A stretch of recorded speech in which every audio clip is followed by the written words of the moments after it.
بسم اللہ الرحمن الرحیم، صلو علی الحبیب صلی اللہ تعالی علیہ وسلم۔ معزز طلباء کرام، ہم نے کل کے سبق میں جملہ اسمیہ اور جملہ فعلیہ کی وضاحت کو پڑھا، اور آج انشاءاللہ جملہ انشائیہ کو پڑھیں گے۔ ایک اعتراض یہاں پر یہ بھی کر سکتے ہیں کہ صاحب جملہ اسمیہ جملہ فعلیہ یہ پڑھا، جملہ حرفیہ کیوں نہیں ہے؟ یعنی جملہ اسمیہ بھی ہے، جملہ فعلیہ بھی ہے، لیکن جملہ حرفیہ کیوں نہیں ہے؟ تو اس کا جواب یہ دیا جائے گا کہ صاحب ہر جملہ جو بنتا ہے وہ اس وجہ سے بنتا ہے کیونکہ ان کے اندر مسند لے پائے جاتے ہیں۔ اور پہلی بات تو یہ کہ حرف نہ مسند ہوتا نہ مسند لے، تو اس کا جملہ بنانے میں کیسے مسند لے پائے جائیں گے؟ مسند لے بالکل نہیں پائے جائیں گے۔ جب مسند لے نہیں پائے جائیں گے تو جملہ حرفیہ قرار نہیں دیا جائے گا۔ یہی وجہ ہے کہ جملہ اسمیہ بھی آتا ہے، جملہ فعلیہ بھی، لیکن جملہ حرفیہ نہیں ہوتا ہے۔ یہ اعتراض اور اس کا جواب نحمیر کے حاشیے میں بھی ہے، آپ وہاں پر دیکھ لینا۔ بہرحال آگے بیان کر رہے ہیں مصنف علیہ رحمہ، بدا کے تم جان لو جملہ انشائیہ آز، جملہ انشائیہ وہ ہے کہ قائلش را بصدق و کذب صفت نتوا کرد، کہ اس کے قائل کو سچ اور جھوٹ کے ساتھ متصف نہ کیا جا سکے۔ پہلے ہمیں پڑھنا ہے جملہ انشائیہ کی وجہ تسمیہ، پھر اس کی اصطلاحی تعریف جو ابھی ترجمہ کیا ہے وہ اس کے بارے میں کلو کال کریں گے۔ انشائیہ، جملہ انشائیہ کو جملہ انشائیہ کیوں کہتے ہیں؟ تو اس کا جواب یہ کہ جملہ انشائیہ میں جو انشائیہ ہے اس کا معنی تھا پیدا کرنا، اور یہ جملہ بھی کسی بات کو، کسی کام کو پیدا کرتا ہے، اور بات کرنے والا کلام کو خود پیدا کرتا ہے، اور بات کرنے والا کلام کو خود پیدا کرتا ہے، اور وہ اپنے کلام سے کسی واقعے کی خبر نہیں دیتا ہے۔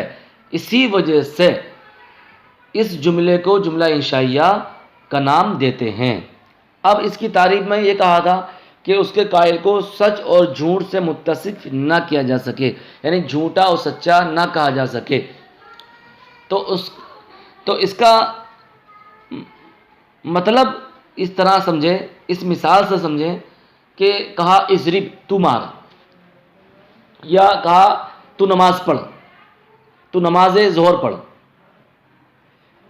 تو سامنے والے نے یعنی فاعل مخاطب نے جس سے ہم نے کہا کہ تو نماز پڑھ، ابھی اس نے نماز پڑھی ہی نہیں ہے، تو ہم کیسے کہہ سکتے ہیں کہ نماز پڑھنے میں درست ہے یا درست نہیں ہے، یا اپنے نماز پڑھنے میں سچا ہے یا جھوٹا ہے؟ یعنی جب کسی چیز کا صدور ہو جاتا ہے، کسی واقعے کوئی بات پوری ہو جاتی ہے، مکمل ہو جاتی ہے، تو تبھی حکم لگتا ہے جملہ خبریہ کا۔ اور جب بھی جملہ خبریہ کا صدور ہوا، جب بھی جملہ خبریہ کا نام دیا گیا اسے، تو اس میں صدق و کذب کا احتمال پا لیا جاتا ہے، اور جملہ انشائیہ میں اس کا وقوع ہوتا ہی نہیں ہے، تو کیسے کہہ سکتے ہیں کہ صاحب اپنے قول میں یہ سچا ہے یا جھوٹا؟ اس لیے مصنف علیہ الرحمہ جملہ انشائیہ تعریف کر رہے ہیں۔ جملہ انشائیہ وہ ہے کہ قائلش را بصدق و کذب صفت نہ تواقد، کہ اس کے کہنے والے کو سچ اور جھوٹ سے متصف نہ کیا جا سکے، یعنی سچا اور جھوٹا نہ کہا جا سکے۔ وآ بر چند قسم است، اور وہ چند قسموں پر ہے۔ یہاں پر 10 قسمیں بیان ہوئی ہیں، حالانکہ جملہ انشائیہ کی کئی قسمیں آتی ہیں، اور بھی قسمیں آتی ہیں، بڑی کتابوں پڑھیں گے، لیکن یہاں پر چند قسموں پر ہے۔ اس جملے سے اشارہ کر دیا کہ جملہ انشائیہ کی اور بھی قسمیں، اگر متعین ہوتی تو نام دے دیتے کہ 10 قسموں پر ہے، لیکن اپنی کتاب چھوٹی کتاب کے اعتبار سے جو اکثر و بیشتر استعمال میں آتی ہیں ان کو بیان کر رہے ہیں۔ بیان کر رہے ہیں وہ آپ بر چند قسمت اور وہ چند قسموں پر ہے. امر پہلے قسم بیان کی امر کا ہونا، یعنی جو بھی جملہ امر ہوگا تو اس کو ہم جملہ انشائیہ کا نام دیں گے. امر کی تعریف کیا ہے؟ امر کی تعریف یہ ہے کہ امر وہ فعل ہے کہ جس کے ذریعے فاعل مخاطب سے کسی کام کے کرنے کا مطالبہ کیا جائے. امر وہ فعل ہے کہ جس کے ذریعے فاعل مخاطب سے کسی کام کے کرنے کا مطالبہ کیا جائے. مثال کے طور پر مثال دی ہے اضرب، تو مار. تو اب فاعل مخاطب کون ہے؟ جس سے کہہ رہے ہیں اضرب، تو مار. اس میں انتا ضمیر جو ہے یہ فاعل مخاطب ہے، تو مار. تو فاعل مخاطب سے کس کام کا مطالبہ کیا گیا؟ یعنی کام کا. اور میں نے شروع کے سبق میں بیان کیا تھا جب مرکب مفید کی تعریف کری تھی کہ مرکب مفید وہ ہے کہ جس سے کوئی خبر یا طلب معلوم ہو. تو وہاں پر اشارہ بتایا تھا، خبر سے اشارہ ہے جملہ خبریہ کی طرف اور طلب سے اشارہ ہے جملہ انشائیہ کی طرف. تو جملہ انشائیہ میں طلب پائی جاتی ہے، اس لیے تعریف میں بھی مطالبے کا معنی یعنی طلب کا معنی پایا گیا. تعریف کیا ہے کہ امر وہ فعل ہے کہ جس کے ذریعے فاعل مخاطب سے کسی کام کے کرنے کا مطالبہ کیا جائے. کہا تو نماز پڑھ، تو فاعل مخاطب سے نماز پڑھنے کا مطالبہ کیا جا رہا ہے. کہا تو کھانا کھا، تو فاعل مخاطب سے کھانے کا مطالبہ کیا جا رہا ہے. بہرحال امر چوں اضرب، امر جیسے اضرب، نہیں چوں لا تضرب، اور نہیں جیسے لا تضرب. جملہ انشائیہ کی دوسری قسم بیان کر رہے ہیں فعل نہیں، یعنی فعل نہیں بھی جملہ انشائیہ کی قسموں میں سے ہے. فعل نہیں کی تعریف کیا؟ اس میں تھا کرنے کا مطالبہ کیا جائے، اس میں نہ کرنے کا مطالبہ کیا جائے. یعنی نہیں وہ فعل ہے جس کے ذریعے فاعل مخاطب سے نہ کرنے کا مطالبہ کیا جائے. تو کھانا مت کھا، تو نہ کھانے کا مطالبہ کیا جا رہا. تو مت مار، نہ مارنے کا مطالبہ کیا جا رہا. تو مت جا، نہ جانے کا مطالبہ کیا جا رہا ہے. تو ایسے ہی کیا ہے؟ نہیں چوں لا تضرب، نہیں جیسے لا تضرب، تو مت مار. لا تذهب، تو مت جا. لا تاکل، تو مت کھا. استفہام تیسری قسم جملہ انشائیہ کی، یعنی استفہام بھی جملہ انشائیہ کی قسموں میں سے ہے. اور استفہام کی تعریف کیا؟ استفہام کی تعریف یہ ہے کہ استفہام وہ جملہ ہوتا ہے جس کے ذریعے کسی سے کوئی بات پوچھی جائے. استفہام وہ جملہ ہے جس کے ذریعے کوئی بات پوچھی جائے، تو پوچھنے میں بھی طلب پائی جاتی ہے. کہا حل ضرب زید، کیا زید نے مارا، کیا زید نے مارا. تو یہ بھی جملہ انشائیہ کی قسموں میں سے ہوگا کیونکہ اس میں بھی طلب کا معنی پایا جا رہا ہے. اب یہاں پر ایک چیز سمجھیے، وہ یہ کہ حل، آ اور ما، یہ تو تینوں استفہام کا معنی دیتے ہیں. حل بھی، آ بھی اور ما بھی. لیکن ان تینوں میں فرق کیا ہے؟ تینوں میں فرق یہ ہے کہ حل اور آ یہ حرف استفہام ہے اور ما جو ہے یہ اسم استفہام ہے. دوسری بات یہ کہ جب یہ حل اور آ یہ حرف ہیں تو ترکیب میں واقع نہیں ہوں گے، اور ما یہ استفہام ہے یہ ترکیب میں واقع ہوگا، یعنی ترکیب میں مبتدا واقع ہو جائے گا. اور ما یہ ترکیب حرف ہے کیونکہ نہ مسند ہوتا نہ مسند لے، اس لیے نہ یہ نہ مبتدا بننے کی صلاحیت رکھیں گے اور نہ یہ خبر بننے کی صلاحیت رکھیں گے. یہ جو ہے یہ حرف استفہام ہے. اس کی ترکیب کرنے کے بعد اسے کو بولیں گے جملہ خبریہ مانند انشائیہ، کیونکہ لفظاً تو عمل نہیں کرے گا لیکن مانند عمل کرے گا، یعنی استفہام کا معنی یہ دے گا. مانند بھی فرق ہوتا ہے اس میں. ما اسمو کا، تمہارا نام کیا ہے؟ آ زید قائم، کیا زید کھڑا ہے؟ حل ضرب زید، کیا زید نے مارا. تو اس کے ترجمے سے فرق معلوم ہو جاتا ہے. یعنی حل اور آ یہ وہاں استعمال ہوتے ہیں جبکہ لفظ کیا اردو میں شروع میں آ جائے. جیسے کہا آ زید قائم، کیا زید کھڑا ہے، تو کیا شروع میں آیا. کہا حل ضرب زید، کیا زید نے مارا، تو لفظ کیا اردو میں شروع میں آیا. تو لفظ کیا جب شروع میں آئے گا تو آ اور حل کا استعمال ہوتا ہے، اور جب لفظ کیا آخر میں آئے تو لفظ ما کا استعمال ہوتا ہے. جیسے مسمک، آپ کا نام کیا ہے. ما اسمو کا، آپ کا نام کیا ہے. ملا کر پڑھیں گے تو مسمک، آپ کا نام کیا ہے. تو کیا لفظ کیا آخر میں آیا؟ تو لفظ کیا جب آخر میں آئے تو ما کا استعمال کیا جاتا ہے، اور جب لفظ کیا شروع میں آ جائے تو آ یا حل کا استعمال کیا جاتا ہے. استفہام چوں حل ضربہ زیدن، استفہام جیسے حل ضربہ زیدن، کیا زید نے مارا. تمنی، تمنی کی تعریف، تمنی وہ جملہ ہوتا ہے کہ جس کے ذریعے آرزو کا اظہار کیا جائے، جس کے ذریعے آرزو کا اظہار کیا جائے. کہا لیت زیدن حاضر، کاش کہ زید حاضر ہوتا. تو اس میں آرزو کا اظہار کیا جا رہا ہے.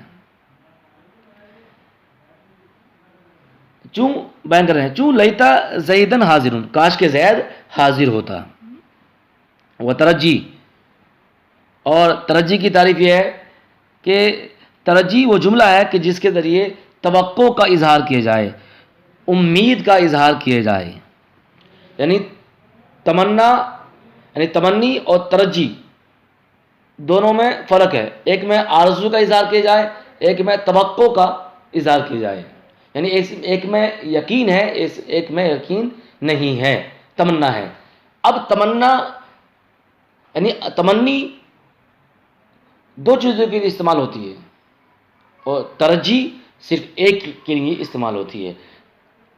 یعنی تمنا جو کی جاتی ہے وہ محال چیز کی بھی کر لی جاتی ہے اور عدم محال کی بھی کر لی جاتی ہے. یعنی ممکن چیز کی بھی تمنا ہوتی ہے اور محال چیز کی بھی تمنا کر لی جاتی ہے. ممکن ناممکن دونوں کے لیے استعمال ہوتا ہے. کون؟ یہ تمنی، یعنی تمنی دونوں کے لیے استعمال ہوتا ہے، ممکن چیزوں کے لیے بھی اور ناممکن چیزوں کے لیے بھی. کہا لیتا زیدن حاضر، کاش کہ زید حاضر ہوتا. تو یہ ممکن چیز ہے، اب نہیں ہے، کہیں چلا گیا حاضر ہو جائے گا، ممکن ہے. اور ناممکن چیز کی بھی آرزو کر لی جاتی ہے، تمنا کر لی جاتی ہے. جیسے کہا جاتا ہے لیت الشباب یعود، کاش کہ جوانی لوٹ آئے. اب یہ جوانی کا لوٹ آنا یہ ناممکن چیز ہے. بہرحال تمنا ہے، تمنا ناممکن چیز کی بھی، محال چیز کی بھی کر لی جاتی ہے.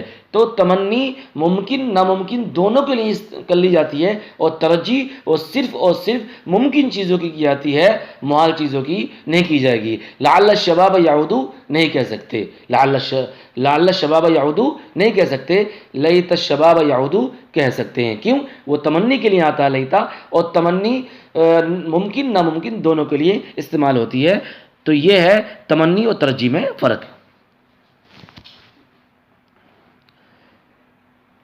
ترجیح چوں لعل امرن غائب، شاید کہ امر غائب ہے.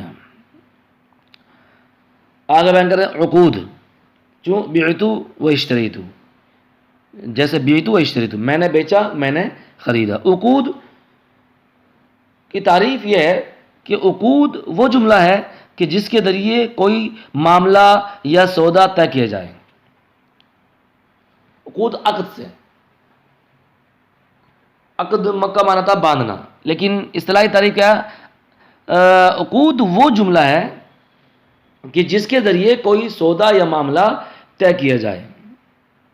اب کہا بعتو و اشتریتو، یعنی بازار میں گئے کسی چیز کے لیے بیچنے کے لیے، اور دوسرا آدمی وہاں پہ خریدنے والا، بیچنے والا نے کہا بعتو اور دوسرے نے کہا اشتریتو، میں نے بیچا، میں نے خریدا. بہت آؤ کے بعد جب بعتو و اشتریتو بولا جائے گا اسی وقت یہ بعتو و اشتریتو جملہ انشائیہ میں شامل ہوں گے. لیکن خرید و فروخت کے بعد کہہ دیا بعت الفرس، بعت الجاموس، بعت البرتقال، میں نے سیب بیچا، میں نے اشتریت البرتقال، میں نے سیب خریدا. تو اس وقت یہ جملہ انشائیہ نہیں ہوں گے بلکہ جملہ خبریہ ہوں گے. جملہ انشائیہ اسی وقت بولا جائے گا جبکہ عاقدین یعنی خریدنے والا اور بیچنے والا بھاؤ تاؤ کریں، اور اس میں کہہ دیں، ایک کہہ دے بعتو اور دوسرا کہہ دے اشتریتو. تو اسی وقت بعتو و اشتریتو والے جملے جملہ انشائیہ میں شامل ہوں گے. اور اس کے علاوہ اگر بولا جائے گا بازار مارکیٹ کے علاوہ اگر بولا جائے گا یہ جملہ، تو اس وقت یہ جملہ یعنی بعتو اور اشتریتو کا یہ کیا ہوگا؟ جملہ خبریہ بنے گا، جملہ انشائیہ نہیں بنے گا. اب آگے بیان کر رہے ہیں ندا. اب ندا کی تعریف کیا صاحب؟ ندا وہ جملہ ہے کہ جس کے ذریعے کسی کی توجہ اپنی طرف کرائی جائے. کسی کی توجہ کسی دوسری طرف ہو تو اپنی طرف کرانے کے لیے، اپنے طرف مبذول کرانے کے لیے حرف ندا کا استعمال کیا جاتا ہے. ندا کا استعمال کیا جاتا ہے. کہا یا زیدو، یا زیدو، جیسے یا اللہ، اے اللہ، یا رسول اللہ، یہ تمام چیزیں ندا میں شامل ہوں گی. یا زیدو، زید کی توجہ کسی دوسری طرف تھی، کہا اے زید، یا زیدو، اے زید، تو ایسے کہنے سے اس کی توجہ ہماری طرف ہو جائے گی. تو ندا کی تعریف کیا ہوئی؟ ندا وہ جملہ ہوتا ہے کہ جس کے ذریعے کسی کی توجہ اپنی طرف کھینچی جائے، اپنی طرف کرائی جائے. ندا چوں یا اللہ، جیسے کہ یا اللہ، اے اللہ. عرض چوں الا تنزل بنا فتصب خیرا. آگے بیان کر رہے ہیں عرض. عرض بھی جملہ انشائیہ کی قسموں میں سے ایک قسم ہے. عرض کی تعریف کیا ہے؟ عرض وہ جملہ ہے کہ جس کے ذریعے سے دوسرے کو کسی کام کے کرنے پر ابھارا جائے، یعنی کسی دوسرے شخص کو کسی اچھے کام پر، کسی اچھے کام کے کرنے پر ابھارا جائے، اسے عرض کا نام دیتے ہیں. جیسے الا تنزل بنا فتصب خیرا، کیا تو ہمارے ساتھ نہیں چلے گا کہ تو بھلائی پائے؟ کیا تم ہمارے ساتھ نہیں چلو گے کہ تم بھلائی کو پہنچو؟ کیا تم ہمارے ساتھ نہیں اترو گے کہ تم بھلائی پاؤ؟ وقسم چوں واللہ لاضربن زیدن، وہ قسم جیسے اللہ کی قسم، لاضربن زیدن، میں ضرور ضرور زید کو ماروں گا. تو قسم کی تعریف کیا ہوئی؟ قسم وہ جملہ ہے کہ جس کے ذریعے کسی محترم چیز کا ذکر کر کے اپنی بات کو پختہ کیا جائے، اپنی بات کو مضبوط کیا جائے. اور وہ کس کے ذریعے ہوگی؟ قسم کے ذریعے. کہا واللہ لاضربن زیدن، اللہ کی قسم میں ضرور زید کو ماروں گا. تو واللہ یہ قسم ہے اور لاضربن زیدن یہ جواب قسم ہے. تو اب واللہ نے لاضربن زیدن، یعنی واللہ اللہ ایک محترم ذات کو ذکر کر کے لاضربن زیدن میں تقویت پیدا کر دی، ضرور ضرور زید کو ماروں گا. تو اس سے یقین ہو جائے گا یہ قسم کھا رہا کہ صاحب مارے گا ضرور. تو واللہ یہ قسم، اسے قسم بولیں گے، اور اس کا جواب جو آیا لاضربن زیدن، اس کو بولیں گے جواب قسم. قسم کی تعریف ہو گئی تھی. قسم کی تعریف کیا؟ قسم وہ جملہ کسی محترم چیز کا ذکر کر کے، کسی عمدہ چیز کا ذکر کر کے اپنی بات کو پختہ کیا جائے، اس کو کیا نام دیتے ہیں؟ قسم نام دیتے ہیں. مثال بھی ہو گئی واللہ لاضربن زیدن. آگے بیان کر رہے ہیں وہ تعجب، یعنی تعجب بھی جملہ انشائیہ کی قسموں میں سے ایک قسم ہے. تعجب کسے بولتے ہیں؟ کہ جس چیز کا سبب مخفی ہو، اسے دیکھنے سے انسان پر جو حالت طاری ہوتی ہے، جو کیفیت طاری ہوتی ہے، اسے تعجب بولتے ہیں. مثال کے طور پر کوئی سعودی عرب گیا کام کرنے کے لیے، اور یہاں سے جب گیا تھا تو پتلا بھی تھا اور کالا بھی تھا.